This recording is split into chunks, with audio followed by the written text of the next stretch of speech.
What is up, gym fans? It is the week of September 22nd. I'm Patricia. I'm Carissa. And this is Decoded. Woo! Third episode. It's just I don't like think the we'll natural ever reaction. not woo. I feel like it's just the natural reaction to... who doesn't want to woo? I enjoy wooing. Let's move into our sticks and wobbles of the week. I want to do a shout out first for the sticks and wobbles. Last week, my stick was Katie, right? Yeah. Last week? Okay, so my stick last week was Katie Guillory, if you didn't listen to the episode. She had part of her left leg amputated in a freak jet ski accident. I gave Carissa the shocks of my life on that story. So shout out to my script writing. But that being said, Katie listened to the episode and messaged us. I think it was on the gym account. Mm-hmm. I think. And she was just we were talking about the Paralympics and she was like, I'm already looking into the Paralympics. And she said, I think that the girl that you mentioned, I think it was Allie Truitt, was the girl that you mentioned with the running. I think she's been talking to her. Ah, that is so cool. I love that. She's already trying to get into the Paralympic world. Wait, we should go. Well, you'll be covering it probably, but I could go. Yes. I could go and put on a shirt and get a sign. I really would love, I always cover the Paralympics either from NBC headquarters or remotely, but I would love for NBC to actually send me to the Paralympics so I could see this in person. What maybe if you go and then we meet up? That'd be great. We don't even know what game she's gonna do. We don't even know what sport she's gonna do. But we'll just be at every Paralympics until then, and we'll figure it out.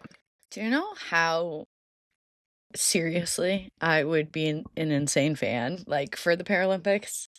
It's so fun. It's just so insane. It's so insane the things that they can do. I just love it. But I love. So that is not my stick for the week, actually, but I wanted to point that out because that was a great little insight from Katie. And so she continues to crush it. Y'all should just go follow her on Instagram because she's sharing her weightlifting journey and all of that, and it's just consistently inspiring. So, but my actual stick is Simpson gymnast Milo Staley. I think it's Milo. Hopefully it's not Milo. Oh, Milo Staley. Not me going, it's definitely Milo. It's definitely Milo. I'm pretty sure it's Milo. Milo Staley showing his piano chops on TikTok. His social media he does I think some kind of videography, photography work and stuff, but he plays classical piano stunningly, and it's just shocking and it's beautiful.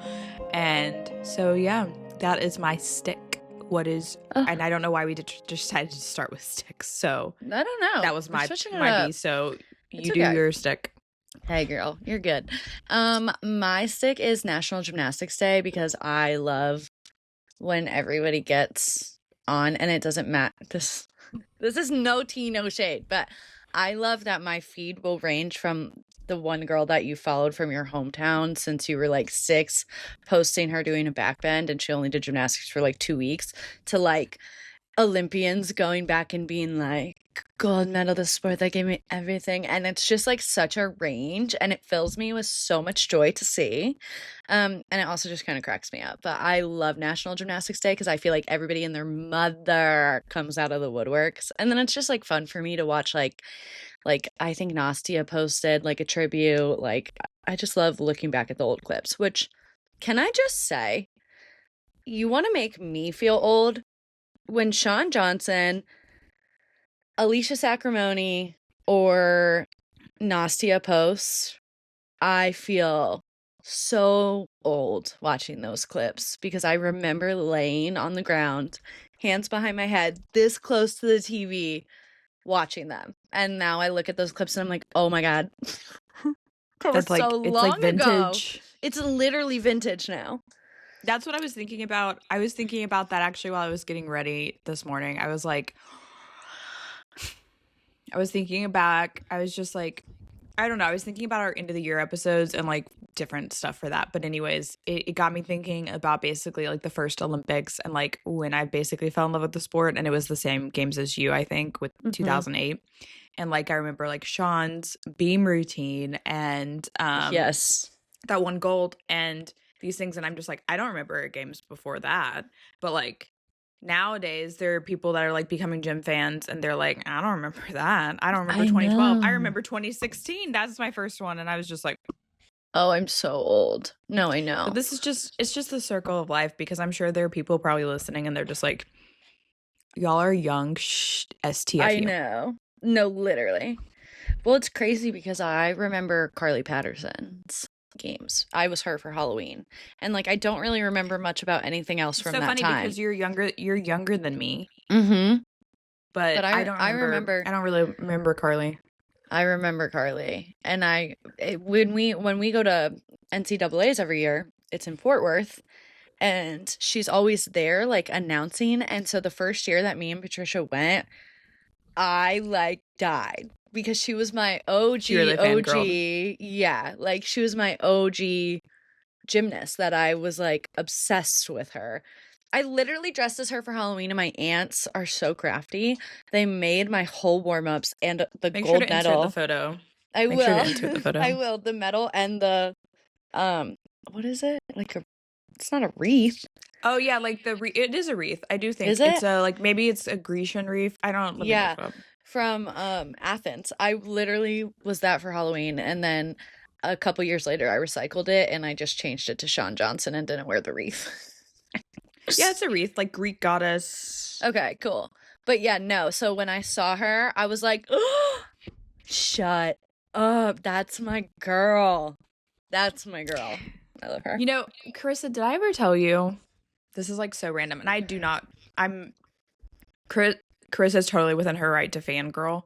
I just think my school training has really made it to where I don't get to enjoy these things as much as I would probably like to. Well, but, yeah. Well, you I, like, run the whole will, thing. You like do the whole thing, so you can't really fangirl. I mentally like, yeah. So I can't fangirl. There's no cheering in the press box is what they teach you in school, and it's totally okay, you know, to have these little freakouts. By the way, I'm not saying I'm not trashing on Carissa. I think it's great, but. Did I tell you? I'm also usually there for like content purposes, if you haven't noticed. So yeah, she's our creative gal. She's the personality hire. I am the personality hire. Yeah. My cat is over here licking my coffee, one of my coffee cups. Oh wait, if you haven't my noticed, cat does that. I switched from one coffee to another coffee because I am an addict. Same. But yeah, he's currently licking my drink, and I'm just like, gosh. Anyways. Did I tell you about who? I just like, honestly, I forget about it. I've had so many experiences like these guys. I can like pull them from the back of my mind at the drop of a hat. But who like in Paris at the games, I forget what final it was. Maybe it was like the all around final. I don't know. But I always like will try to set myself up at the end of the press row because usually there's a little bit more leg room and then I can get in and out easily. And I also get there like when media hours start. I am like insane. I don't know if I'm gonna be able to keep doing this with a kid, but I will try to get there. Lance, I have to drink that. I will get there as soon as media hours start. So like nobody's there. She's at airport dad. Yeah, like I will get there as soon as media hours start and like people will be showing up like, you know, an hour before the meet starts and I've been there for 2 hours. I've been prepping.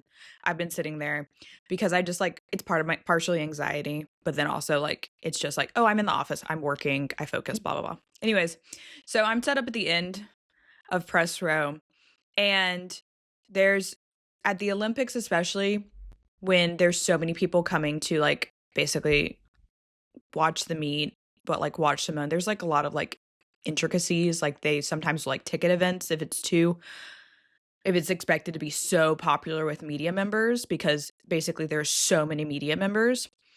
But thankfully past games they did ticket some gymnastics events, but this games they did not. I think they just had enough press seating. And so basically it was just a free for all. So of course I got there early, especially knowing that like all around and stuff would be packed. Insane. And everybody's coming. Honestly, like whenever Simone was competing, especially all around like team final, everybody and their mom showed up, even if like, to be honest, they weren't really covering it particularly. Like I definitely was sitting next to someone who wrote nothing. Yeah. And they were just there to basically watch. I'm just like, guys. That being said, all these people are like, all these media members are like funneling in and stuff. And basically like once seats are taken up in the press tribune, then you have like basically where like you have a seat. So you have a seat and a table if you get there early enough. Then you have a seat and then there's standing room only and they're just like, you got to deal with it. Or you can go down into like the depths of the arena at Bercy and watch the TV from the media workroom. And so place is filled up and I turn to my right and sitting on the stairs. Have I told you this? Okay, you're going to scream. I know you're going to scream. And I also don't know what she was credentialed for. I'm pretty sure, I don't even know. Maybe it was for like her like family platform or something. But sitting on the stairs was Shawn Johnson. Oh my God. Wait, no, she was credentialed for Yahoo Sports. Oh, that's what it was. Okay. Yes. There you go. Because I was so confused. Did Yahoo get her and not like a bigger, no offense, Yahoo, not like a bigger, conglomerate? Yeah, it was very interesting. I do remember now. I think was Nastia also working with Yahoo? Because Nastia is like obviously no longer working at NBC. She was working with somebody, and basically like I swore she was still working with NBC last games. No. Mm-mm. Then I don't know. She was out like I don't know, a couple years ago. Ooh. But that being said, yeah. So I was just confused in general. But anyways, she was like basically there, but she was sitting on the stairs because there was no more room, like not an ounce of room. So she had to watch from the stairs, but she was sitting next to me. And of course she didn't have an outlet or anything. So Shawn was like, hey, can you plug this in? And I'm just like, I'm trying to work. So I'm just like, whatever. Yeah. But I'm just like, yeah, of course. I mean, I'm just like, I didn't say this, but I'm just like, I would do that for anybody, but I'm just like, am I going to tell Shawn Johnson that I'm not going to plug her phone in? No, literally. So I plugged her phone in with my cord and I let her charge my phone with my cord. And she just sat there the entire, not the entire meet. She definitely ducked out and I never saw in the mix zone or anything. So it's very interesting. I never followed their coverage, what Yahoo did with them. But, it was so she just sat there. Thing was so random to me. But I will say, I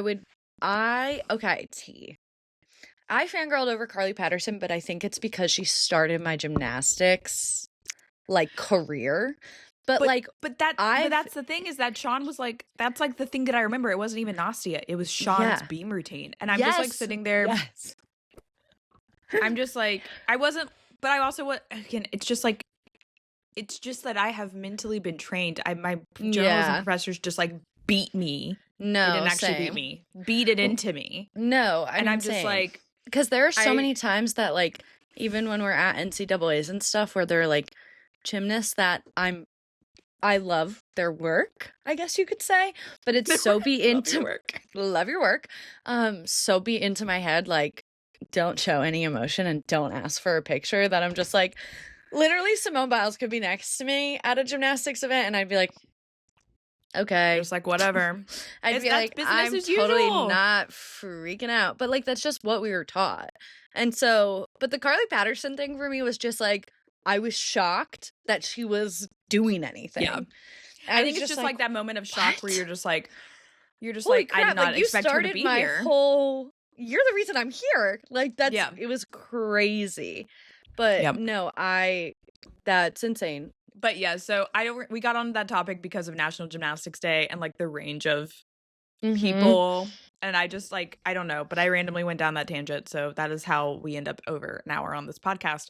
But that being said, so it's so funny. Now gymnastics just brings so many people together. All right, get into your wobble, girl. We're going to be here for 2 hours. Yeah, we're going to be here for 2 hours. Okay.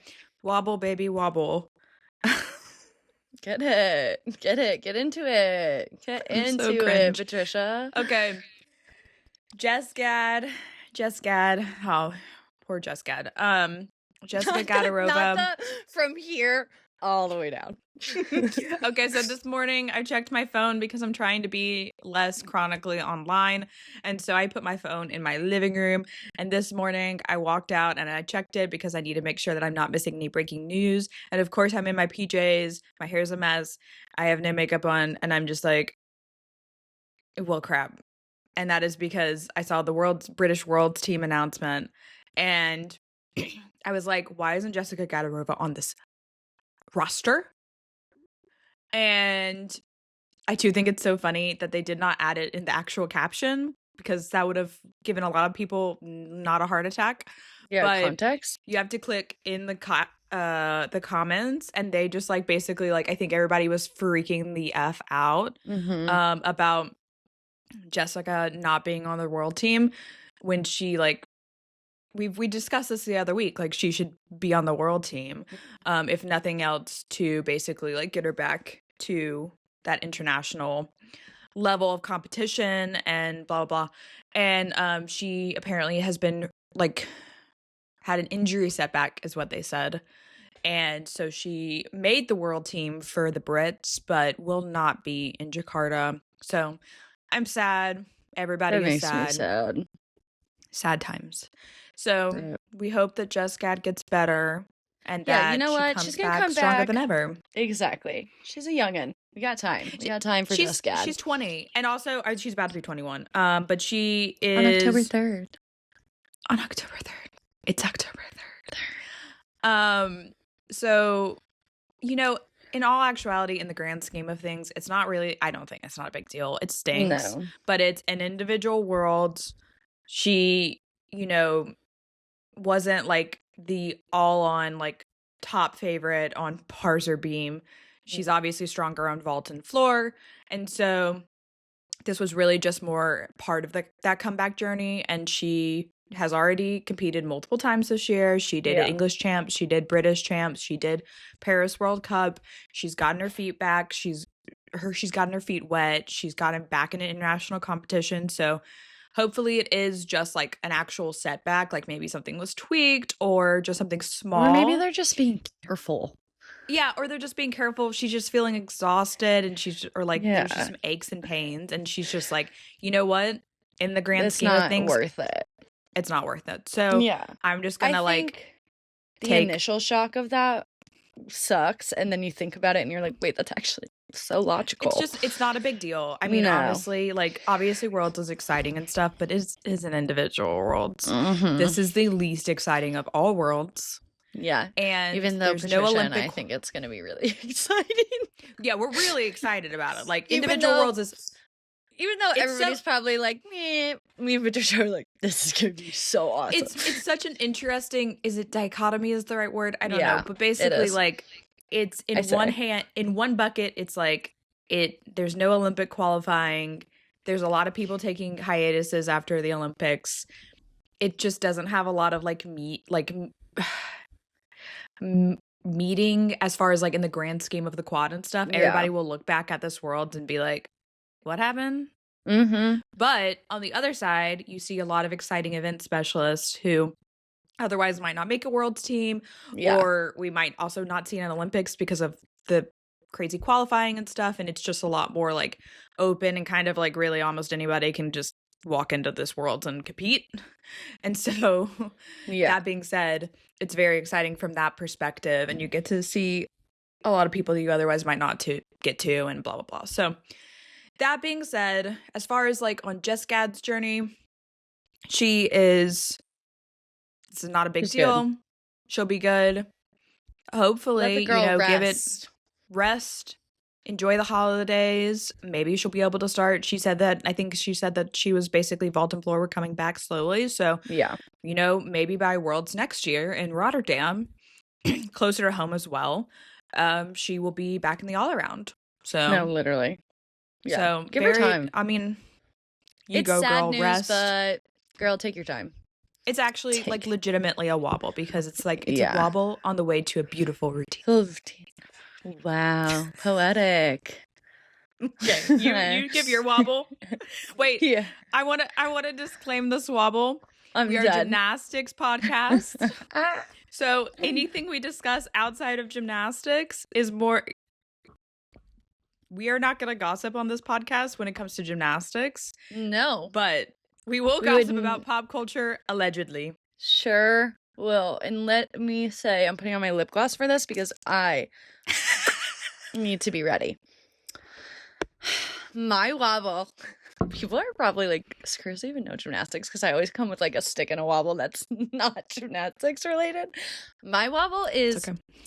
Shaun White and Nina Dobrev broke up. And allegedly, big allegedly across the screen, Shaun White cheated on her.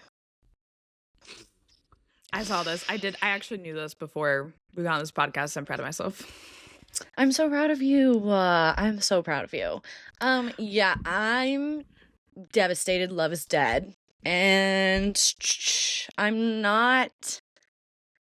It just sucks when the guy that you're like, oh, like he's like a good this sounds mean. No shade to male athletes, but like, oh, like he's a good male athlete. Like they've been together for so long. They finally got engaged. And then he turns out to just be just like the rest of them. Like, God, don't you want to be different? Like, don't you? Like, I don't get it. You guys are such followers. Like, God, How do you what a cheat on- cliche. also, How do you cheat on Nina Dobrev when she looks like that? And You're a ginger. Let me be clear. Shaun White actually started my love for gingers. I'm going to be 100% honest here. Yeah, I That's had a a whole crush other on him. backstory. I am married to a ginger, and my child is a ginger. I do I love love gingers, but gingers. I'm just saying, But you know. if you look at Shaun White and you look at Nina Dobrev, how do you? Mhm. It's never about the looks because it's always a stunningly amazing, drop dead gorgeous model looking woman getting cheated on. So it's just like it's just not hard to not be a terrible person. I don't know. Sue me. It's just not hard. And I don't like what and why wait to be this terrible of a person until after you get engaged when they've been together for legitimately years. and this like, is all alleged. This is all alleged. But This is all alleged. she's but like she's posting some stuff and like there are pictures of she's her on like a Zac yacht. Efron. Good for She's you, a girl. yeah. There's Good pictures for of her you. on a yacht with Zac Efron, Kaylee Teller. I think that's Mhm. how you pronounce Kaylee's name. Yeah. Miles Teller. Yeah. Very cute. But He is very her cute. and Zac Efron were getting pretty close and cozy. And she looks like in one of the pictures, it looks like she's like kind of like crying to Kaylee Teller. Yeah, So like, I and then she know. posted some TikToks where it's just like very Woo! basically like on the nose. It's just like, I'm not saying this, but I am saying this. No, yeah. But also, can I say like, I've always been a big Shaun White fan from his snowboarding Same. perspective. And, No, I thought he was so cool. And he's, of course, started my love for gingers, and I stand by that. And it's insane because if you look back at his photos from when, like, he had, like, I don't know, was he called, like, the flying carrot or something? Mm-hmm. And he had, like, about that. he had, like, the long red hair and Yes, stuff, and he was not cute, but, like, I was insane. He was like a string back bean. in the day. But he has a history of basically, like, allegedly treating women poorly. Yeah, or there's some kind of actually- background with like bad relationships or accusations and things like that. Yes. So I found that out because I used to love him. Mhm. And then somebody I went to college with was like, why do you like him? Blah, blah, blah, blah, blah. And I was like, oh. And then Yeah. I didn't like him for a very long time. But then the Nina Dobrev being in the picture gave me some hope. Yeah, you think that he's like reformed. Yeah. But no. But okay, this is the last thing and then we're moving on because we're already a half hour into this podcast. I just don't, if I was a guy, I would be so embarrassed to be roped into the cliche of like a cheating male athlete, allegedly. They just Cheating don't male care. athletes. But I don't like, you're so corny for that. Like, you are like everybody else and you're not special. So now you're really not special. Now you're just ugh, ick. Anyways, Nina, I'm on your side, girl. But I did think it was really interesting that this all happened, and then they announced, which we knew he was going to do something with the games. He's Shaun White, but Yeah. they just posted yesterday, like, that he'll be, I don't remember what he's being, a commentator or something. What, White? NBC. Shaun White. I know that he announced he basically helped announce Starbucks being a partner of the coffee partner of LA, which is like not shocking. But yeah, I mean, I'm not surprised if he's basically helping commentate. As soon as the last games was over, because I was at NBC for Beijing after he was done competing, he flew back and went to NBC, and I literally passed him in the hallway on his way to go do something. I don't know. That's crazy. Again, I'm just like numb to these things. I'm just like, oh, that's Shaun White. Great. Lindsey Vohn's dog was in like the That's sick. NBC cafeteria. Lindsey Vonn and her dog were just like having lunch in the NBC cafeteria. And the dog is like, nobody cares about Lindsey Vonn. Everybody's like, let me see the puppy. Literally. Oh my gosh. But anyways, I would die. Okay. Let's move on to our GN's top 10, Yup. aka the top 10 gymnastics headlines of the week. This is where we catch you up on the gym stories of the week and give you the gist of what you need to know. All right, so not part of our GN's top 10, but this morning, here's a little rundown. This is an extra bonus news headline because it dropped this morning while we were recording the podcast. But initially this morning, Fox 31 in Colorado Springs reported that Colorado Springs was like basically the runner-up for the new USA Gymnastics headquarters. USA Gymnastics, if you don't know, is currently headquartered by its offices in Indianapolis. They have held a lot of things at Colorado Springs for the men, and then have kind of jumped around to places for the women ever since the ranch was closed down for obvious reasons. That being said, they have been trying to basically get it all under one roof. And Colorado Springs this morning was just like, we're runner up. And they had said like their main concern was losing institutional knowledge of employees not willing to move across the country. As soon as I read that, I was like, they're going to keep that near Indianapolis. And sure enough, USA Gymnastics announced while we are recording this podcast, that it has selected Noblesville, Indiana's Innovation Mile as the location for its proposed training and wellness center and new office headquarters. But that being said, it looks pretty amazing. Is it badass, okay to say, as far as the proposed renderings go? This is all contingent on fundraising, so we will see how this all plays out. But a little bit of like, just kind of like a little bit of backstory behind this. Noblesville is 20 miles outside of Indianapolis, so it's basically Indianapolis. But you know, props to Noblesville. That being said, pretty straightforward.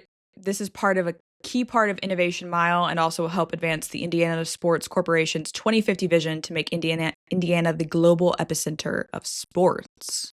Global? They're also trying to become, one of the pillars is making Indiana the women's sports capital of the world.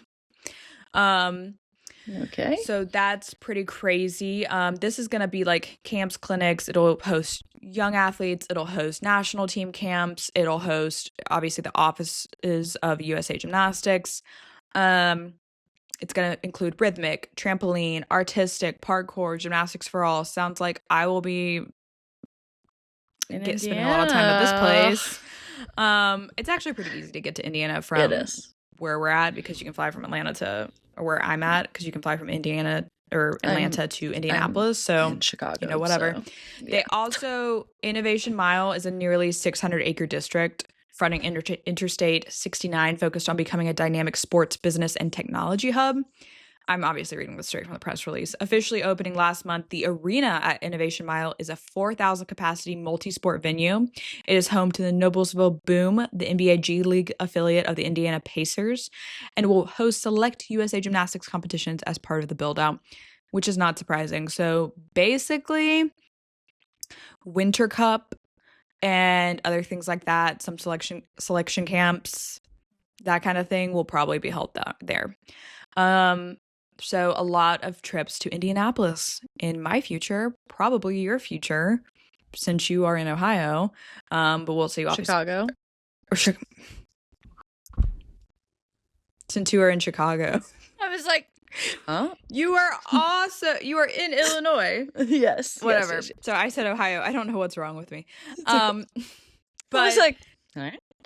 That you're going to Ohio, Carissa. Isn't that where you were at your station before you left broadcast? I was there, yeah, right before I quit. Yeah. Okay, so anyways. I was there for like a total of 90 days, not even. Less than 90, actually. We won't go down that path. But that being said, this is all further details, specifications about the project will be determined pending the successful completion of the fundraising campaign. This gonna be expensive. No, literally. You look at the photo and you're like, this is gonna be expensive. But that being said, claps for finally having a finalist HQ. Hopefully it happens. Hopefully it happens within our lifetime. AKA it just takes so long to build things. I know. So, but cool. We are driving to Tennessee for World Team Selection Camp. So that is our actual number 1 point. Yeah, and I will let you take that. I'll let you take that because I'm not going to sit here and blab. We got to alternate. So okay. Sounds good. Yes. So as Patricia said, the U.S. Women's World Team Selection Camp is next week. It's going to be a 2-day competition from September 30th to October 1st. It will be live streamed on Flip Now. And as Patricia said, we'll be at the meet. So tune into Gymnastics Now site for updates. The top all-arounder after day 1 will automatically qualify to the team, and the full U.S. women's team will be named following the conclusion of competition on October 1. We'll preview the meet at a deeper level in our next segment. Exciting. Number 2, the U.S. Men's World Team had a mock competition at the USOPTC in Colorado Springs over the weekend, fittingly on National Gymnastics Day. If you're worried you missed it, there wasn't an official stream. Donnell Wittenberg went live on Instagram with USA Gymnastics and streamed the whole meet. And we watched it, so you don't have to. I spent my Sunday doing that. Key takeaways and scores from that later on. Streamed it live the whole time. Okay, we'll get into that later. Anyways, bad news, gym fans. This I'm so sad about, and I need more info on it. Anyways, the SI Women's Games have been postponed after we fangirled over the entire roster. Boo. Multiple outlets initially reported the news last weekend, and by Monday, a notice was on the event website. After careful consideration, the SI Women's Games team has made the decision to postpone this year's event. There's been no further information No further information was given as to why. We talked with some of the athletes who were set to compete, and while they were disappointed, they also didn't have much info as to when it will be rescheduled to. Serbian gymnast Natalia Jacobi, who is set to compete as part of Team World, shared with us that she hopes the world will be in a much more beautiful place next year, allowing incredible events like this to take place, end quote. Mm-hmm. So true, Bessie. Slay. So interesting. We won't dive into it too deep because it's all speculation, but in my opinion, I feel like it's predominantly my initial assumption would be that it's a short notice thing. They basically started talking about this in the spring, but they didn't launch tickets until recently. They didn't announce the rosters until recently. I feel like the marketing has just not been there. So I feel like they were just kind of in over their heads on such a short turnaround and stuff for this. So and you can't really be in over your heads with a great roster like that. Yeah, well, that's going to get such a bad name if it doesn't go well. And the whole meet was so many things. It was supposed to last a week. It was just a big undertaking. And they're basically trying to make almost a mini women's Olympics, right? Mm-hmm. And so that takes years to do and tons of marketing and way more leeway and stuff, time for tickets and all of that than what happened. So that was my initial assumption.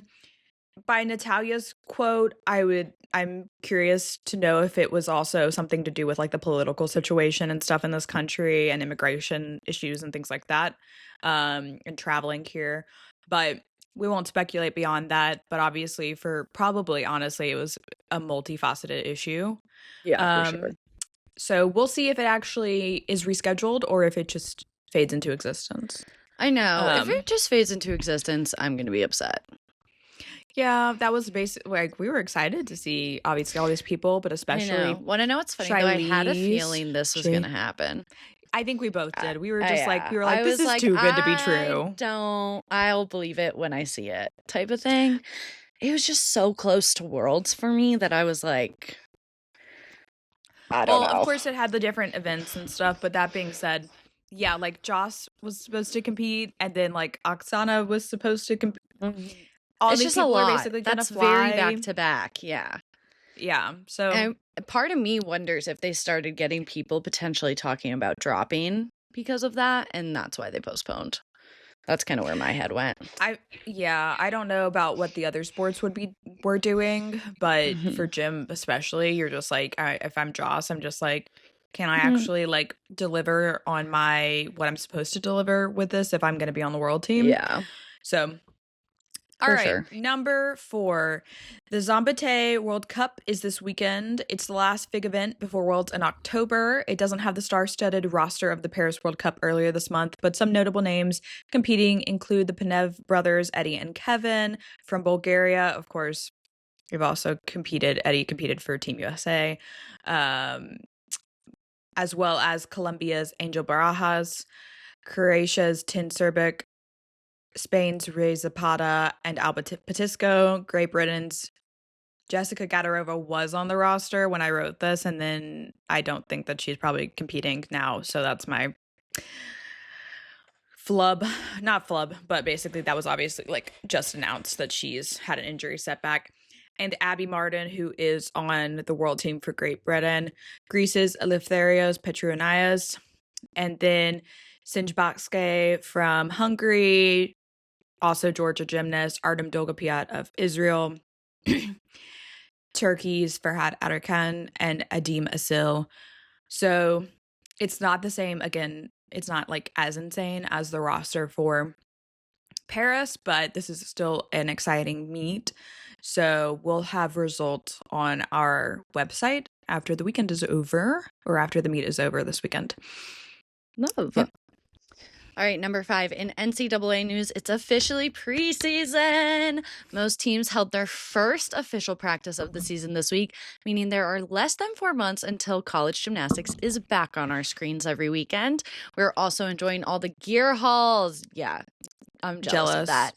And seeing the schedule drops. Let me tell you, as a cheerleader who got gear hauls, and it was never as good as any of the other sports because they don't consider us a sport, but it's still slayed. It's literally like Christmas. It's legitimately like Christmas. I think I would love my marketing gimmick for like, they don't need it because it's Nike usually and all these things, but like you should totally sell these gear hauls and let people like buy them, because I'm sure that some fans would. But I'm just always jealous of them. And of course, like as a Georgia grad, I see the Georgia stuff and I'm just like, guys, I want this, please. I know, literally. Send me an extra. I know. But no, yeah, that was the highlight of preseason for cheerleading. Like you did 3 grueling weeks of like suffering, and then at the end of it, you got your gear haul. I just wish I had done college cheer so I could have experienced that. But instead, I just paid for all of my gear in All-Star and school cheer and whatever. Okay. Yeah, another NCAA news. LSU now has 7 commits and counting for the class of 2027, all on full athletic scholarships, reportedly, according to all of their posts about them committing. It's important to note that with the recent changes from the House versus NCAA settlement, there is no longer a scholarship cap, and the roster cap for women's gymnastics has been increased from 12 to 20. For men, it has also increased from 6.3, which is just weird, to 20 as well. Since many have been asking how LSU can be like cleaning up like this. By Mm-hmm. my calculations, LSU will lose 12 athletes in the next 2 years, which is also insane. Mm-hmm. And next year, 2026, they only have 4 athletes coming in right now. That's Hezly Rivera, twins Annalisa and Malia Milton, and Audrey Valdenaro. So a big recruiting like this, class like this makes sense. Yeah. And the scary thing is that they could very well pick up some more before this class is all said and done. So they're definitely, I mean, I let college gymnasts do the rankings and stuff. That is their forte. Yeah. They do a great job with Yeah. that. I'm sure that they are sitting on the number 1 recruited class, no holds 100%. barred right now. So everybody's just like, I think I saw somebody post in one of the gym groups the other day on Facebook. Those are crazy. Somebody was just like, "Are Utah fans scared?" I'm dead. I think this morning, sorry, I just hit my watch on No, you're fine. my desk, but I think this morning, Galilee, I forget her last name. I don't actually forget her last name. I just can't pronounce it off the top of my head. Real. She committed to Utah, and she believes she was a 5-star. So they're getting something. That's good. Good for them. Moving on to another NCAA headline. Yes, number 7, the reigning women's national champion Oklahoma revealed their rings last weekend. There's so much to unpack with these rings. Maktub, it is written, aka Destiny or Fate, and Sorry Not Sorry is on the Natty one, Revolutionary on the SEC one for their regular season win as co-champs with LSU. The coaching staff got maybe even a better SEC ring. It had FAFO on the bottom, and if you don't know what that is, look it up. And then, because I can't say it here. And then Jordan Bauer's individual champion ring had a goat symbol, Titan, and an assassinate on it. Am I saying that right? Right, for sure. Okay, perfect.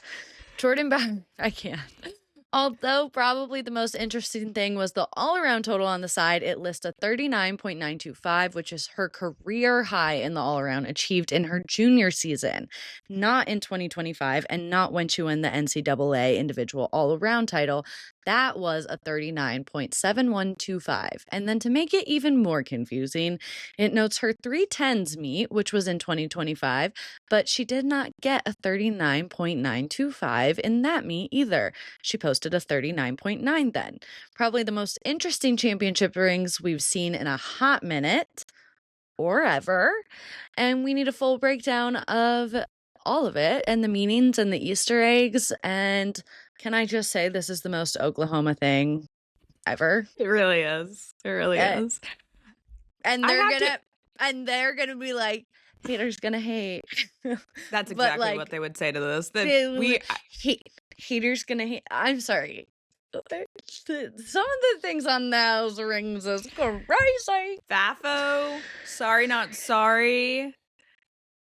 You know what? I just admire, like, you know, while I often feel like this sport is like very like, it's not like a lot of other sports, granted, where there's like a lot of times, obviously, like especially in WAG, there's like there's people under the age of 18. It's not like grown people and stuff. But like a lot of this sport is very like positive, which is a good thing. Yeah. But like there isn't like the drama of like other sports because of various factors. And that being said, I feel like Oklahoma and KJ are just like, they really kind of sometimes bring that spice where they're like, they just love to lean into it. Yeah, they're like, I don't care. They're kind of drama. Like is it Stephen or Stephen A. Smith? Stephen? I think it's Stephen A. Smith. Okay, yeah, they're kind of like him. Like they just like the carrot's right here, and they're just gonna put it right in front. I have a hair on. I have sweater hairs. They're just gonna put it right in front of you and be like, "How do you feel?" They're gonna bait you, and you want to know what it worked because I was baited when I was reading. Everybody's like, talking about these, especially. I think honestly, like the FAFO and all these things, the Sorry Not Sorry and stuff, have really been like overshadowed by one assassinate on Jordan's ring. I'm sorry. We will not in the world. I did I did reach out to Jordan to see like if she would like give us basically kind of like a little breakdown of how this The ring ring. came to be and like the explanation of kind of all of this. If she responds, she hasn't responded yet. I honestly reached out kind of last minute, but if she does, we will like add it into the show notes. Yeah. Lance, don't do that. My cat is about to try to like jump onto my bookshelf and cause Real. havoc.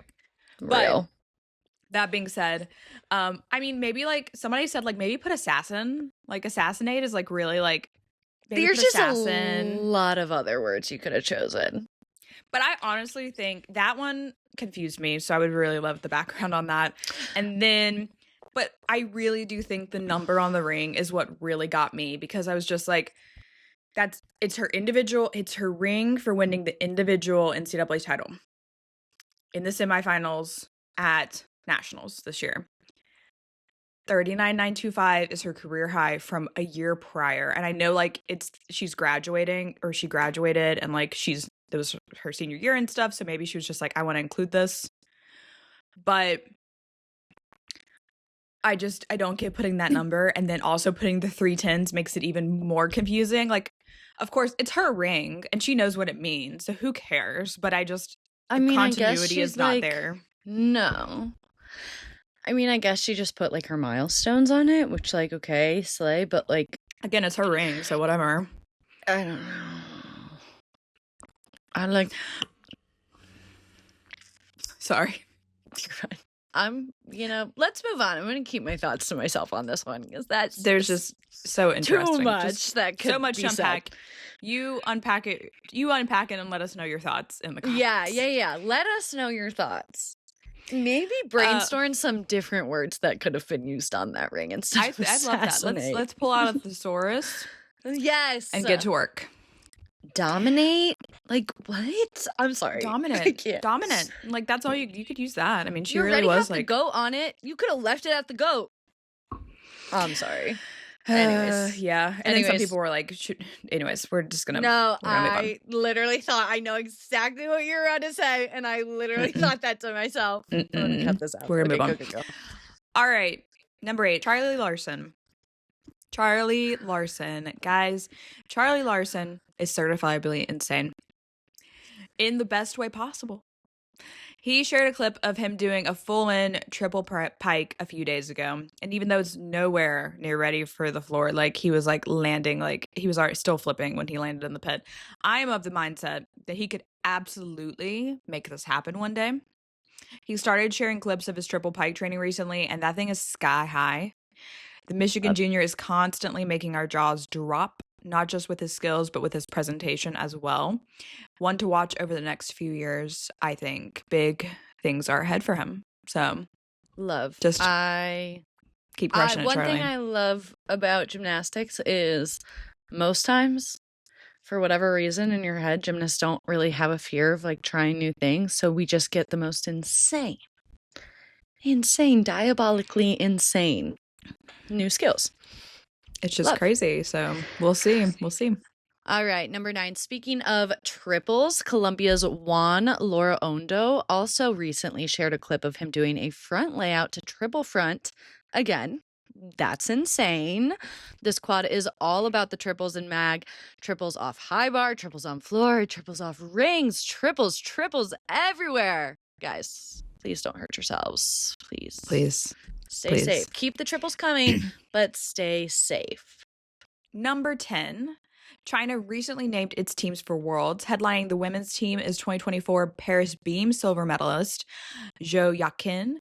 And headlining the men's team are 2021 World All-Around Champion Zhang Bahing and possibly the best specialist in the history of the sport on any event, parallel bars GOAT Zhou Jingyuan, who is the 2-time reigning Olympic champion and a 3-time world champion. So exciting things coming from China at Worlds. I can't wait to watch. Cannot wait to watch. Okay, so now that we've given the rundown of the gym news, we want to go into specific stories that we think need a little bit more attention. First up, and we have some explaining to do. Love. Is my rapid, I just hit my mic. I'm sorry, Carissa. She's going to hate me for that. Patricia's, I'm Patricia. rapid fire recap of the US men's mock meet over the weekend, since I spent 2 hours of my Sunday while my baby was sleeping in my lap watching it. And I'm On going an to give you Instagram live question mark? on an Instagram live. Okay, so here's the rundown. Go. It was a mock meet. So there's that. It wasn't like selection. Selection for the men's team happened at championships last month. So it's not like it's like World Team Selection Camp for the women. And it's like if it was World Team Selection Camp, USA Gymnastics would be broadcasting it. But USAG did have some people there. And basically like pretty much without notice. And in this regard, I'm just like, can we like market it a little bit more? I don't know. And if they did market it, I did not see it. So don't come after me. I don't think so. Coming up with this theme that we need to be better marketing in the gymnastics world. Like, what are we doing? This sport has so much potential. Like, come on. Anyways, I digress. It is a consistent theme. It's not even just like it's USA Gymnastics. This is just a situation. No, it's across the board. Jakarta and all these blah blah blah, just everything. Like, let's just do a little bit better. We need much leeway with social media now and self-promotion. Like, lean in. Literally lean in. They need to get a social media influencer team, like marketing team, that's a Gen Z minded person. No offense. And this goes for everybody. Sorry, I digress. Yeah, I digress. No, it is. I mean, honestly, like even outside of gymnastics, I see it so often where people like could like achieve so much with marketing. But all that to be said, Donnell Winterberg went live on IG and like went live with USA Gymnastics, and then USAG's, I believe, social person had like they had 2 tripods, and they said like, so they had 2 angles. Like, this was a pretty good IG live, I'm not gonna lie. So they had like always had 2 angles of each of the events, and basically there were people at the USOPTC also watching, kind of to give them some pressure. The juniors were also looking on. It was a camp, you know, it was like the men's prep camp, but then also like the juniors were there and stuff. So I sat and watched it. I will say, I'm going to go down my notes, but one, I will give some shout out to Dan Ribeiro from Illinois for giving us scores. He would just like pop into the frame and he'd just be like, all right, here's the scores, and then like leave. That was hilarious. He's the live Stephen Gornacki. Although the guys did cut the podcast short before Dan could give us the parallel bar scores, so Rip. I really would like the parallel bar scores, but I did check these off of, and any scores I give, this is what Dan gave. So that's that. And also this is again a mock meet, so it's like not that they had 2 judges doing it, whatever. It is not a polished official broadcast, obviously, but the trade-off is that this was pretty unhinged. So before I get into like the quick recap or my notes, it was so funny because at one point they were talking about the mats and like these blow up mats, and we can insert the picture here, but for those just listening, Donnell went into like this, they were talking about these mats that blow up to catch them when they're training and stuff, and how they're cool because at their USOPTC and the gyms, their regular gyms don't have these. And Donnell just like face planted into one of them and just like was just like sitting there just like, it was so funny. And then at one point the guy started calling Donnell LaDon instead of LeBron. I love that. And then somebody was like, name a price for your headband to Don, and to Don, and they said, Donnell was like, I think it was like $30. He was like, look it up how much it is online, and I'll double the price. Because these were like from the comments. Somebody was like, how much for your headband? Dead. Unhinged. But in like actual like, you know, talking about the mock meet and stuff, Taylor Burkhart, who's the alternate for the team, he only did high bar at the start, so they started on high bar for this mock meet. He only did high bar, and so he was basically running the camera the rest of the time, and he was saying how, and I was thinking about this as well, how it's at Colorado Springs at the USOPTC, of course, until they figure out the headquarter thing that I mentioned earlier, but he was saying that the altitude is a challenge, but it's also good training, because if you can do it there, then you can do it anywhere. And I don't believe Jakarta is on the same altitude as Colorado Springs. So there's that going for them. But seriously, kind of going through the meet, they started on high bar. Donnell, Taylor, and Brody did high bar. Taylor and Brody had falls, but of course Taylor's the alternate. So I'll just go through scores and kind of go down my notes. So Donnell got a 13.55. He did his triple pike on the soft mats, stumbled forward a bit. The rest of the routine was pretty good. I think the Liukin that he caught was a bit messy. Taylor had a fall. He got a 13.15. But he's the reigning high bar champion for the US, and so obviously that would have been like a 14 plus if he had hit it. And again, these are really domestic scores because they only had 2 judges, and these are obviously US judges. Basically, like, I'm not saying that these scores are going to translate to international. That's not always the case. Brody was probably my biggest question mark on high bar. He struggled. And I mean, I'd rather you struggle now than struggle at the meet.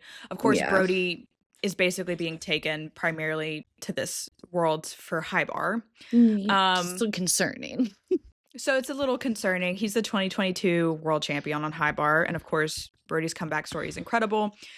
Specifically talking about gymnastics and objectively what happened, he went over on his talk full at the start, had to reswing, messed up his talk half, fell on the Liukin, messed up talk half again, finally hit his Casino and Coleman clean. And then it was so funny because there were 2 angles. Never mind, I thought there was a bug on my camera. There were 2 angles, but on one of the angles, one of the USAG guys, one of the program guys put like his phone up and it said top secret in big letters, but you can see it on the other angle. I'm dead. So Brody did a triple pike dismount off high bar. Right now he's doing a laid out double, which is like pretty textbook and typical. But of course, again, it's all about the triples this quad for Mag, and so I think it's a natural progression for him to basically move to a triple pike. He over rotated it and fell back. But it kind of just sounds like he had a bad day. Yeah, it just sounds like it just sounded like it was an off day. So in general, there's that. So he got a 10.65. Obviously, he like had a million mistakes. Yeah. But that being said, his D score at champs was a 6.5. By my calculations, which it shouldn't really be that hard, but I'm always not the best with code stuff. The triple pike, if he competed that, would get him to a 6.7. And of course, he's competitive for a world medal in general. If he hits that 6.5 routine. So if he goes for the 6.7 and hits that, again, like that just kind of gives him a little bit more to compete with. I don't know. Again, that was like more on the soft mat to the USO PTC.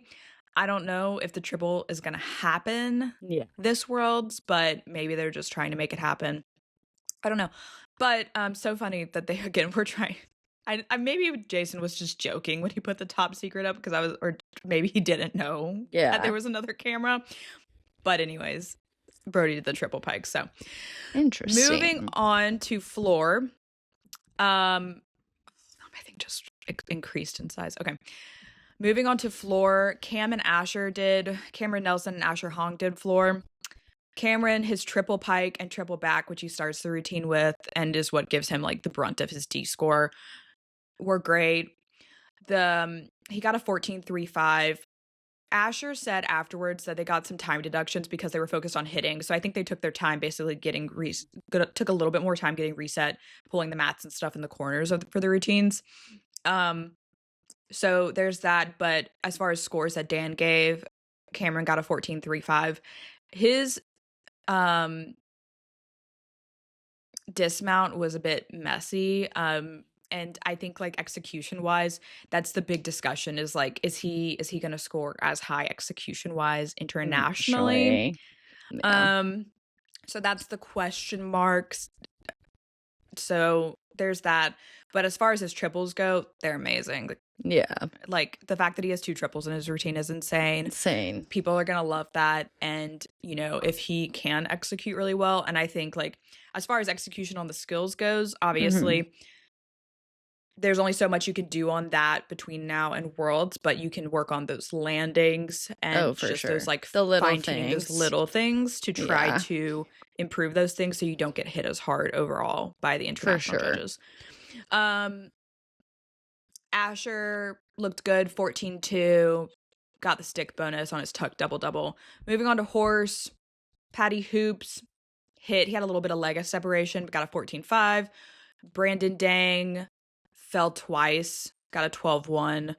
But it's smart of the team with this of the men's program with the 6-person team to take 2 horse guys because they both have world-class pommel horse routines.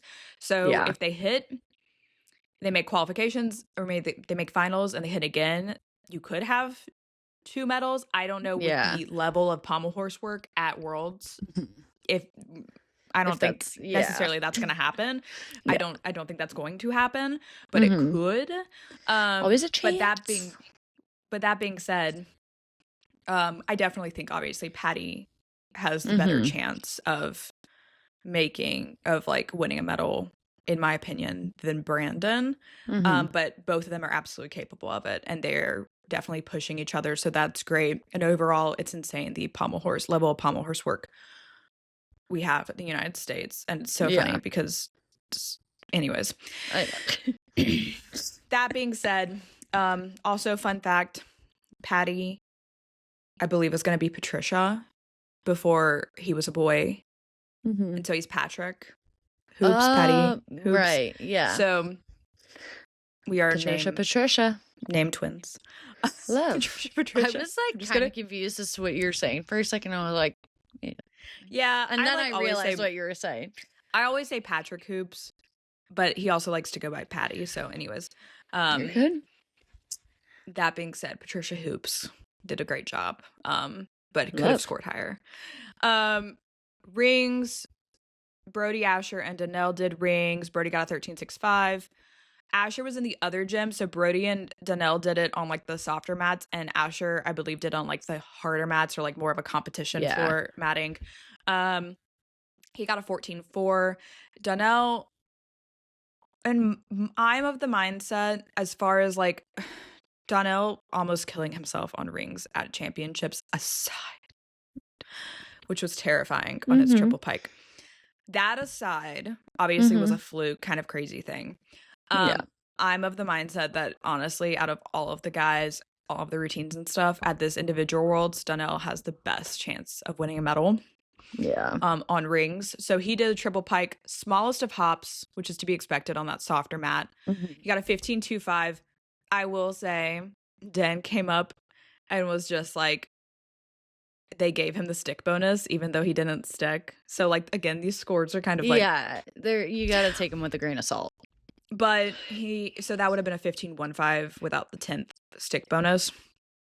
So, but I mean, honestly, it's really on par. The routine looked great. Triple pike looked great. It's just like, Taylor was just like, Don just needs to rinse and repeat that ring set and he'll be golden at Worlds. And I definitely think that if he hits that routine at Worlds, he will win a medal. And he could very well win gold. It's just the fact of the matter, I believe. That's a domestic score, but that's either the highest or one of the highest ring scores in the world this year. So, but again, a 15.25, they did give him the stick bonus. He did not stick. And I think Donnell was like, huh? Why'd y'all give me the stick bonus when I didn't stick? Like, yeah. So props to Donnell on that. Vault, Cam and Ash did vault. Cam had a 14.45 for his Randy, and got a 13.7 for his Dragulescu, double front half, for a 14.075 average. Asher did them both on, so they were kind of going back and forth between the different gyms again. So these are on various types, either soft mats or like actual competitive flooring. So Cam's Randy was on like competition flooring, I believe, and then the Dragulescu was on like the softer mats, and then Asher did both of his on the softer mats. And honestly, like, protect your legs, protect your ankles. Like, I'm just adding this as a disclaimer, but it also makes it where it's harder to make those solid landings because it is so soft. So Ash's Rise Guang on the softer mats had a bit of a small step on the landing. The guys were like, rename it the Rise Hong. I cannot. He also did his cos double, had a hop back, and then had a fight for the landing. Did not move again. He got a 14.75 for the Rise Guang and a 14.35 for the cos double for a 14.55 average. He said, I'm still splitting my legs. I need to get that medal. Oh. So that's definitely the other one where you're like, as far as medal hopes, Ash on vault, if he can hit the Rise Guang and the cos double well, he definitely has a good shot at a medal. So and then parallel bars, again, I don't have scores for these because the guys were like, peace. So Brody, only one noticeable error, little rhythm break, double front half stuck. Donnell had a couple rhythm breaks, double hump front half stuck. That's my recap. So all to be said, Donnell and Asher look the best out of the 6-person team. There's a lot of medal potential though with this team. Again, I talked about this, the horse workers, realistic medal chances. If I had to predict, and we're going to get into our world's previews in the next coming weeks, so we have to actually look at the world teams for all these countries are still being named. So, but if you're just purely going off of like their general like scoring and medal potential, Donnell on rings and Ash on vault are definitely like the two, and then of course Brody on high bar. So medal potential, medal chances, Donnell on rings, Asher on vault, Brody on high bar if he can hit, especially if he could hit that 6-7 routine versus 6-5, but the 6-5 is still insane if he hits. Cameron, it really just depends on how these judges get him on execution for his routine, even though it's like super high D score. And then of course the horse guys. So there's a lot of potential with this world team for the US men. I think they really did select.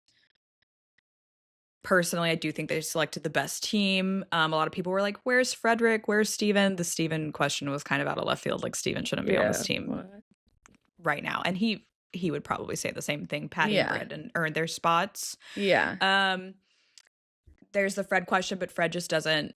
These other guys, it's just about the specialists. And that was that. So all that to be said, I think that there's, there were a lot of good things from this mock meet. There's a lot of things that they have to work on. Yeah, for sure. But of course, right now we still got, I think we were a month out a couple days ago from Worlds. So by the time this is published, about 3 weeks until Worlds. So they'll go back, they'll fine tune, keep training, and work for that peak in Jakarta. Yeah. So I'm making sure I didn't hit anything else. But let's move on to Women's World Team Selection Camp. Next week's episode, disclaimer, is we are going to record our normal episode at the start of the week. It is not going to include anything about Women's World Team Selection Camp. This is the preview for that. We will talk about other things, and then we will have a special episode out later in the week, probably like next weekend.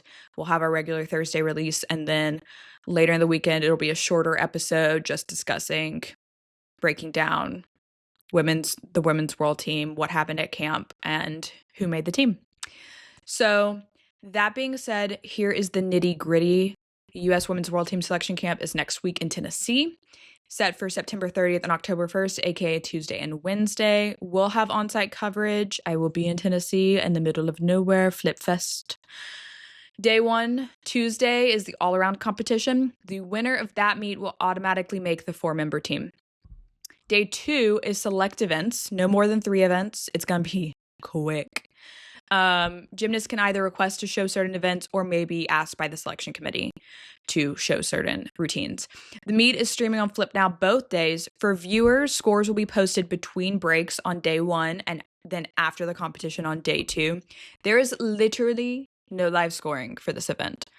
Because I know people are going to try to like roast USAG. They're trying, guys. They're trying. The meet director will be passing on that information and updating it manually. We plan to have live updates, a live update story as long as internet cooperates. And we will be getting scores from USAG as the meet goes on and stuff. So we will update our scores as soon as possible. So make sure to follow our site for that. The team will be named following the conclusion of competition on October 1st. It will not be named immediately on the broadcast as far as I understand it. We do expect the team to be named by the end of day that day.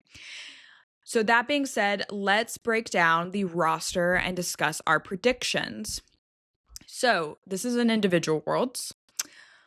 We've got all around vault, bars, beam, floor, no team competition. The roster is 10 people, 10 women: Claire Pease, Hezly Rivera, Jayla Heng, Dulcie Kaler, Simone Rose, Ashley Sullivan, Jocelyn Robertson, Sky Blakely, Leanne Wong, Gabrielle Hardy. Basically, looking at, and I've got my iPad here because I'm going to look at these scores that I've also pulled up. I looked at classic scores, but honestly, I think US Championships kind of tells the story of this team. Yeah, I agree. And that is, and obviously we can get your thoughts, Carissa, and your predictions, but I will say earlier this season, Jayla Heng had a great season. She was cleaning up at international meets, getting medals left and right. She only did bars and beam at classic and then struggled at championships as well. There's so much potential for Jayla Heng, and I really do think that she could be like on that Olympic team come 2028. And I think that this quad has so much potential for her. But as far as like this team, I think it was pinned, barring shocking things. Like if Jayla comes, her and others really do have the potential like to post an insane all around score day 1 and just be like, sorry, hate to break it to you for your predictions, but I'm making this team. No, literally. And I think it could happen. Yeah, Jayla absolutely could post like a winning score and make that team automatically and throw things out of whack. But that being said, after championships, it was pretty clear, barring injuries, I think what this team will look like. And that is, I mean, you take basically the top 3 all-arounders from championships and Sky Blakely. The top 3 all-arounders, Hezly Rivera. And then she did a 56.4 on day 2 of champs. That was a bit insane. I believe as far as scores go, I think her floor was a bit high. I feel like maybe her beam was also high, but that being said, I mean, she won and she was exceptional. I'm just saying that these scores were a bit like internationally, that's not going to hold up. It's not going to be what it is, But that being said, Hezly won. Then you got Leanne, who was pretty close behind her. Hezly beat Leanne by 8/10, and this is what I'm saying. She did not actually like beat her by 8/10. That was a bit much inflated. So Hezly, Leanne, and then Joss was third. And it really just, this is logical, okay, guys? You can do 3, I think you can do up to 3 on each apparatus this Worlds. Obviously, there's no team competition, but you basically have Hezly do all around. You have Leanne do all around. You have Joss probably still do all around, but then those 3 basically get to fight for, wait, no, you can't have Joss do all around because the 3 things. So anyways, you have Hezly do all around, you have Leanne do all around. They make the all around final. You have Joss do vault and floor. You have Sky Blakely do bars and beam because obviously Sky is not back on all around just yet. And that's the world team. Barring something happening crazy. And then of course Hezly and Leanne are definitely medal threats in the all around, but there's a lot of international talent for that all around title. That being said, Hezly could very well win. And US women obviously have a great track record of world all-around titles. Leanne won a world all-around not title. She did not win a world all-around title, but Leanne, I believe, won silver at individual worlds back in 2021. Yeah. And yeah, let me make sure. Yeah, she won silver in the all-around and floor bronze at worlds back in 2021, the individual worlds then, which Angelina Melnikova won gold. So I think those are the all-arounders. You take Josh on vault and for floor, and then you take Sky for bars and beam, and they have a lot of, medal potential as far as that team goes. But as far as contenders, that could kind of shake things up because, again, obviously, basically, all of these women are going to do all around except for Sky, I believe. Jayla Hank has the potential to hit the all around number and win, to automatically lock her spot and then throw things into chaos. And honestly, if Jayla were to do that, I mean, Leanne can obviously put up the score necessary, but if that were to happen, I think the one that's probably on the outs is Leanne. I agree. And then Hezly is the second all-arounder, because of Hezly's potential individually on beam, and then obviously, I mean, she still has good potential obviously for floor to win a floor medal. So, and then she can also obviously swing bars really well. So all that to be said, if somebody does throw something out of whack as far as all around goes and like J-Lo were to win, then Leanne would probably be on the outs. But Jayla, Ashley Sullivan won Winter Cup, so there's a potential there, but I just don't think as far as her individual scores, she's got a high floor. She has a high ceiling on floor, so she could do well on. They could take her for floor. She won beam. They could, but her beam difficulty is just not there. And then you have Hezly and Sky, so they're just not gonna. She would have to. I think she would have to win the all around to make that team, or have like an insane floor score.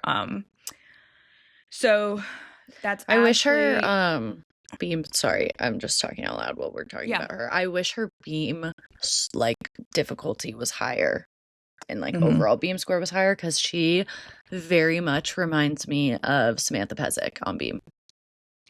Yeah, that's a great comparison. Yeah. And I love watching her, so that's just something to note. Ashley's great. Yeah, I mean, again, like I think she's going to UCLA. Sturdy. Yeah, she is sturdy. That is. She great. just looks like she's walking on a floor or tumbling on a floor. Yeah. And that type of beam is like few and far between to look like that through the whole routine. Yeah, her and Joss on beam are really great to watch, just because of how they carry themselves. Yes. Obviously, Sky's also great to watch on beam. But yeah, so Ashley won Winter Cup, and then she's obviously supposed to have already reported to be with UCLA, but she decided to go for Worlds this year. I think it was a smart move. We will see. There's still the potential for her, Jayla. Claire won US Classic. Yeah, I was gonna say, how do you feel about Claire? Claire won US Classic, and let's see what she won it with. She won it with a 54.6. For comparison, 54.6. Hezly did a 56.4, almost 2 points higher than that. Yeah, for all around. And at championships, and Leanne posted a 56+2. So yeah, it's just like not there. Yeah. Claire has the high D score on bars. Her beam is also stunning. But that being said, I think Claire is one of those people like Jayla who over the squad is really going to keep improving, keep upgrading, and will be in contention for that Olympic team probably. Yeah. But I just I don't know if it really fits into the makeup of this team. Again, she would have to basically win. I think that there are definitely just some spoilers, like Claire, Jayla, Ashley. These are people who could theoretically spoil what is expected to be this world's team by winning the all-around on day one. But if they don't do that, then logically it just makes sense as far as ceiling, difficulty scores, etc., to take Hezly, Leanne, Joss, and Sky. Yeah. Leanne and Joss can make a vault final. 100%. Sky and Hezly can make a bars final.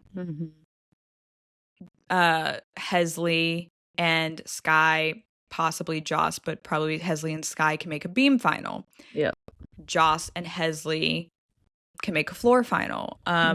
So, and I mean, Leanne, execution-wise, she doesn't really have the D score, but execution-wise, she could also make a floor final. Leanne and Hezly can both easily make the all-around finals. So, like, that's, like, maximizing medal potential there. Yeah. While the other athletes, as far as consistency and what they can do, it's not, like, a guarantee that they could basically make all those finals. Those athletes, just like you said, they're not at their peak yet.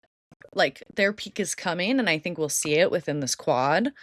But we're seeing, like, glimmers of it. Yeah. Like, they're definitely going to pull away from the pack in the next couple years, but I just don't think it's this Worlds. But we'll see. So that's kind of like the breakdown. Again, I think it'll be very interesting. I think we could the drama, if it happens, will probably come on day one. Yeah. And if I'm one excited. of these athletes does basically like beat out Hezly or Leanne for the all around. But if it's like Leanne / Hezly 1-2, then again, barring injuries, like this team is going to shape out as Hezly, Leanne, Joss, and Sky. Yeah. But it'll be very interesting. I'm excited to see it happen. Same. We will again have a recap next week after all is said and done. I will talk to the athletes at Flip Fest, whoever decides to, is cool with speaking and stuff like that, because that's at athlete discretion. But we'll see what they have to say. It's still, I mean, I would say, like, some people can be kind of like negative Nancy about the state of the U.S. women's program, but I do see a lot of potential in the junior ranks. The Crane sisters, Adelie Van Grinsven, which I think is what I pronounced as, Charlie Bullock. There's a lot of junior potential. And also, like, even for a post-Olympics, Worlds, the year after the Olympics, when, like, all these athletes are obviously taking hiatus, and we will talk about some athletes maybe not coming out of hiatus briefly, but this lineup's pretty good. I mean, there's a lot of athletes still coming back. We still have, Kayla DiCello's still working back, and there are other athletes. What'd you say? I just hope she gets a storybook ending. Yeah, Charlize Jones, yeah, another one. Same. There's so many that I'm just like, you just deserve a storybook ending. You're rooting for the story in that regard. So, but this, and then Tiana Suminasekara was supposed to be competing for this world team, but she is still dealing with a little bit of a flare-up injury, so she already joined UCLA. Yeah. So she withdrew from contention for the world team. But, I think there's a lot of potential. We've got 3 years until LA. There's a lot of excitement. I feel like I want to kind of clarify in case we pick up some maybe not so into it gymnastics fans along the way, which is our goal, is that when Patricia talks about the quad, the way that you look is at the 4 years 3 years-ish leading up to the Olympics. So we just finished one. Now we're starting a new quad essentially. And we're starting to look at, like, yes, you're going to trickle up. Yeah. So just so people know, because I think that could be like, it's kind of weird because you talk about worlds, but really you're talking about like this individual worlds and looking what athletes are going to progress over the years and kind of like starting to pick out who we see pulling to the front lines, if that makes sense. And the fact of the matter is that the world team that we see, the world team from 2021, I just want to like rewind. Yes. Um, It's gonna like change and evolve so much. But that's why it's fun for like us who follow the sport so closely, to kind of be looking ahead. It kind of reminds me of like boys and like recruiting and like basketball and football and all that, how they can start so young. Like I feel like that's kind of how we think about the potential of an Olympic team.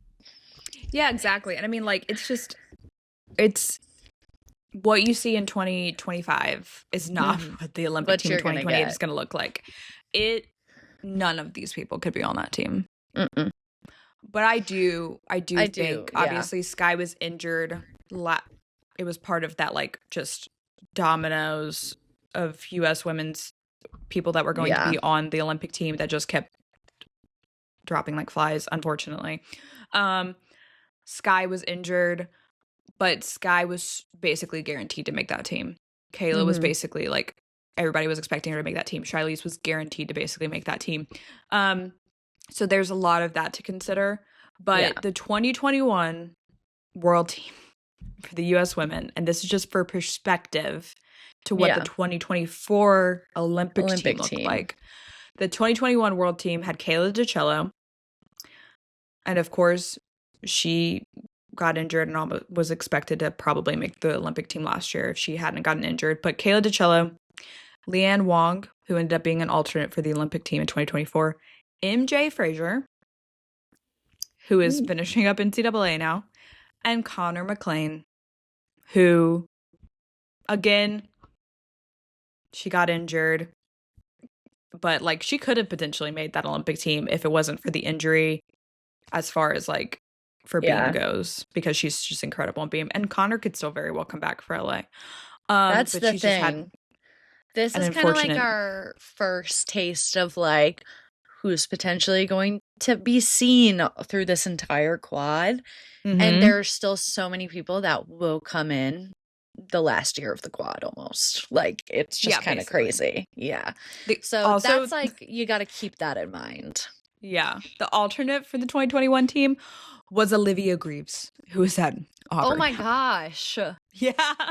Oh my gosh. It's wild. And then you look at like, okay, so that's an individual world. And then you look at the other two world teams from last quad in the lead up to Paris.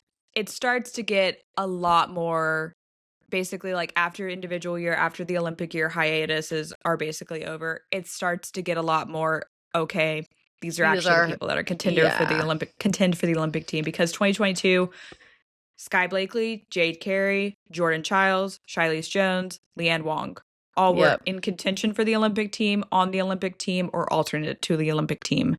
Yep. That's 2022. The alternate for that team was Lexi Zeiss, who was at LSU and has grumbled about making an elite comeback for this quad. And then 2023, again, Simone Biles back, Sky Blakely, Shiley Jones, Jocelyn Robertson, Leanne Wong, alternate Kayla DiCello. So and think about how different that is from 2022. There were like 3 names already on that list that you did not hear on the team in 2022. So that's how quickly that last year kind of changes and it all settles, if that makes sense. And then we still got a completely different Olympic team. You get Jade, Jordan, and Suni were not on that 2023 team. And then of course, like, I mean, that's a whole other story to like recap basically how the 2024 team came to be. But you really started to see in 2022, once you started having that team competition, once Olympic qualifying is in the picture, you start seeing basically who these people are going to be on the Olympic team, who's actually going to contend. And then 2023, it really starts to take shape before 2024, that season. So 2021 is just a taste. And it's very interesting to think about it from the perspective of when we look back at this 3 years from now, we'll be like, probably like, that was the world team? Yeah. What? Yeah. I know. That's part of the reason I'm so like happy we're doing this podcast, is because I think we can write about it all we want, but people, like, if you think about it, when people really tune into like the Olympics or Worlds or something like that, they really kind of take to the verbal announcing of it and the broadcasting of it. And so I think this gives us a chance to kind of break down gymnastics and what entails over a quad versus the last 2 meets before the Olympics, you know? Yeah, exactly. I mean, because one, like, It's so interesting. Like, it is so interesting. It's just as intense as like a basketball game, except you're like, for some of these athletes who, as you said, unfortunately were dropping like flies, like it was the matter of a meet. Like, it's one meet. Like, yeah, you just don't know. And it's like, just so insane. Like, and that's the insanity of gymnastics, and that's why we love it. So I'm just glad that we kind of get to share that. Yeah, Sorry. Exactly. No, don't say tangent. sorry. No, I love the tangent. It's great. It's a great explanation. And a lot of people were like, why wasn't the women's world team named after championships? It's like, because like things happen, and you basically like the women's program likes to name it a little bit closer. The men's program, they try to get athlete input, and the guys have decided like they would rather have that team named and be able to, you know, do these mock meets and work towards it as far as like, and work together, get that team camaraderie, focus on just like upgrades and training, and get a little bit more time than the women's world team. And then and if you think about it, the men's have 6 events, women have 4, so it's like a totally different ball game training wise. And then like, it's just like, yes, injuries happen in other sports, but it is the injuries that happen in gymnastics are usually far more substantial, and there's a higher injury risk in this sport than other sports.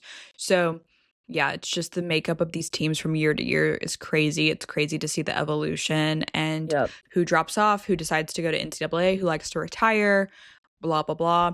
I do think that the makeup of this 2028 team will probably look very different than the 2024 team, but also the draw of an LA home games is so strong. So strong.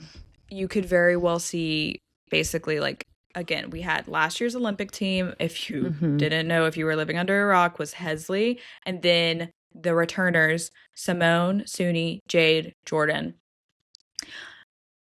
That, I mean, like, I just hit my mic. But that being said, like, a lot of them could be deciding to come back for LA purely for the draw of a home games and basically getting to finish their careers at home on home soil.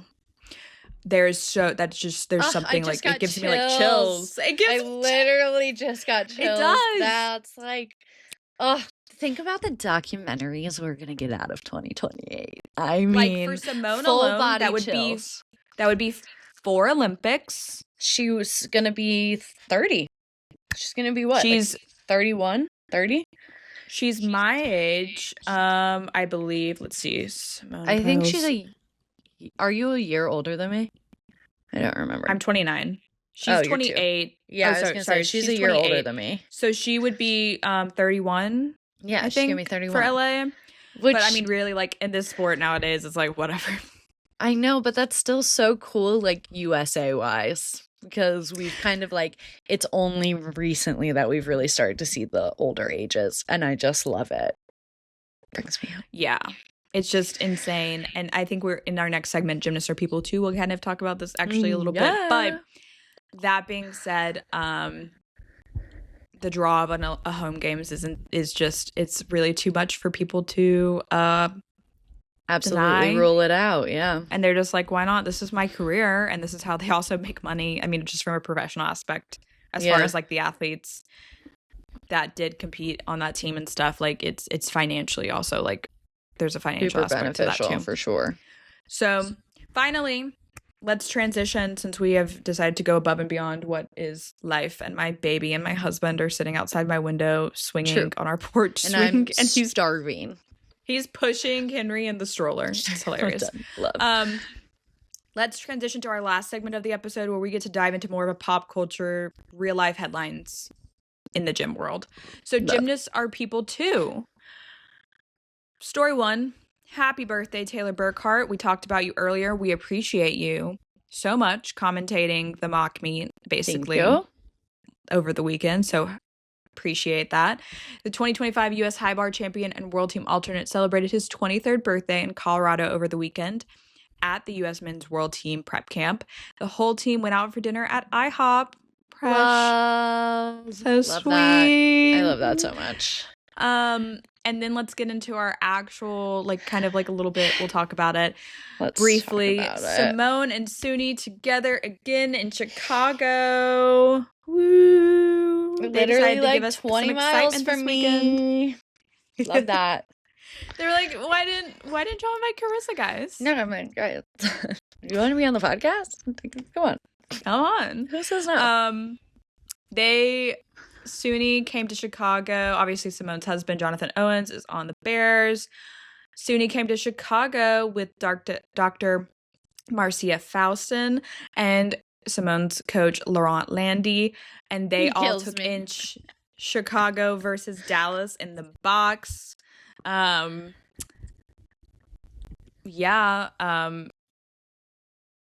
Marcia Faustin is like the woman that keeps them all going, by the way.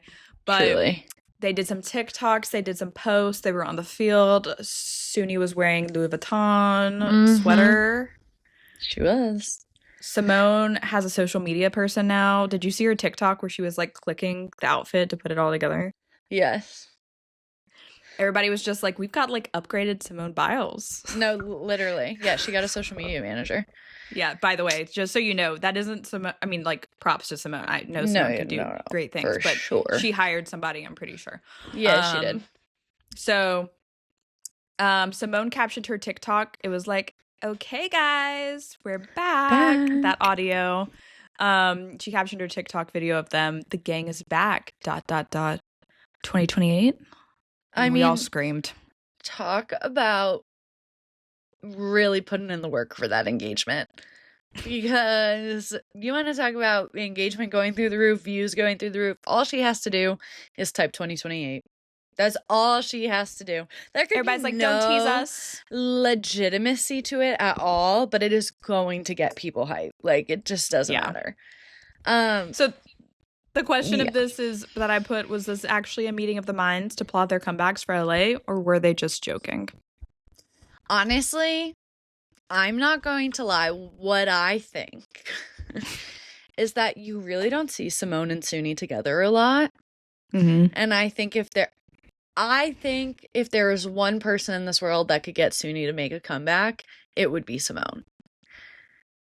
And I like that perspective. Yeah. And so I think it's interesting that they were together and posted that caption. Can I confidently say I think they're going to come back?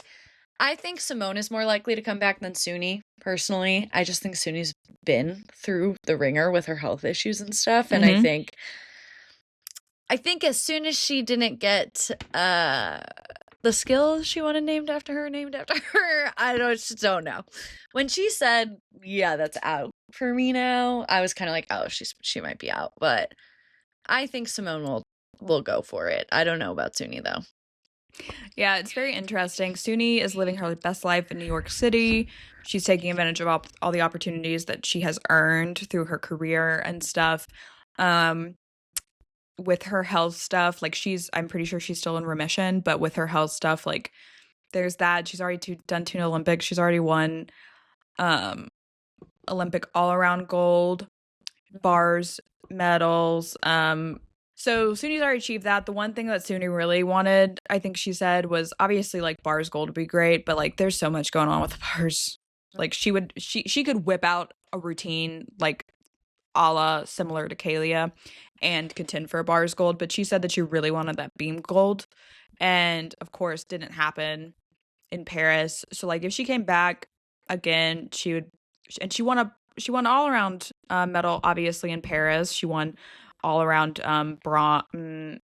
I'm correct. I always second guess myself, but if she came back, it'd probably be as a bars and beam specialist, but I don't see it as much, like you said, as Simone. When Simone doesn't like leave and basically like within a year be like, I'm out, I'm always like, girls coming back. Yeah, girls coming back. No, and I don't think it's as strong. My feeling isn't as strong as like I knew Like, Yeah, I just same. knew in my gut that she was coming back for Paris. Same.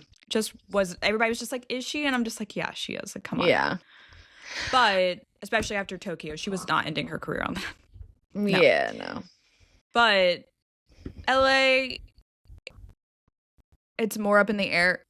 I don't question that Simone can come back. And basically, like, I also don't think Simone, everybody's like, oh, she can come back as a specialist. Simone is too competitive. Mm-hmm.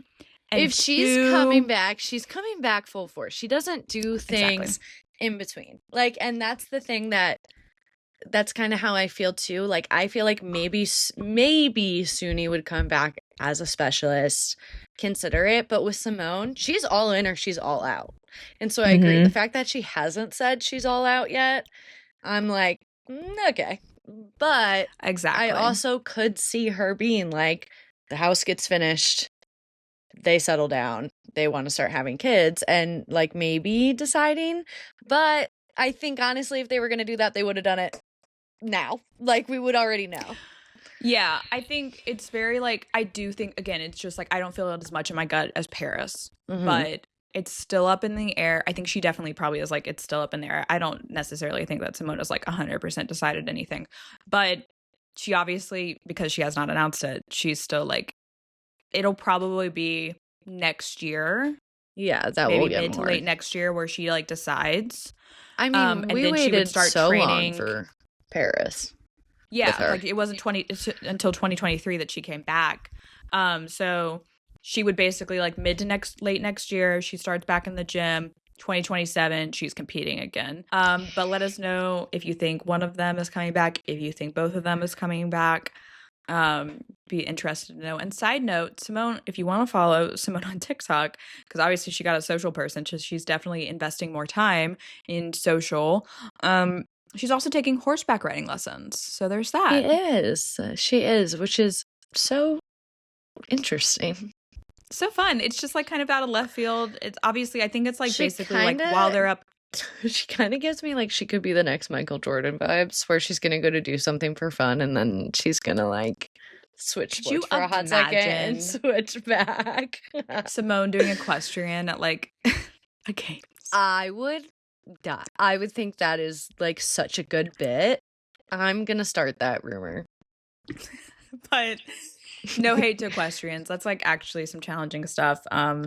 Beyond the ethics of horse equestrian and horse riding and stuff. But that being said, it's really fun to see Simone taking horseback riding lessons. I think it's primarily like, I'm sure she enjoys it. It's that I've taken horseback riding lessons before. It's fun. But I think it's definitely something she has that competitive spirit and she wants to learn new things and has that drive. And for the first time, she like can really do that if she wants to. Yeah, and she's up in, Chicago for Jonathan's NFL season, so she's just like, what can I do? That like I can be my outlet, my like competitive physical outlet, while she's obviously on hiatus from gymnastics, potentially on hiatus, potentially retired, who knows? But so cool to see her doing that. But okay, do you have anything else before we wrap this long podcast? No, ma'am. I do not. All right. Well, that is it for this episode of Decoded. Again, next week we will talk about who knows what, but not Women's World Team Selection Camp, because we will have a special episode for that, recapping it later in the week, next week after all that happens. But follow us on social and at gymnastics-now.com for our coverage of that. And we'll see you on the flip side, as Carissa likes to say, in the show notes. But make sure you're following our social platforms, following us on YouTube, Spotify, or wherever else you get your podcasts. And we'll see you next week. Yes. See you next week, guys. Bye. Bye.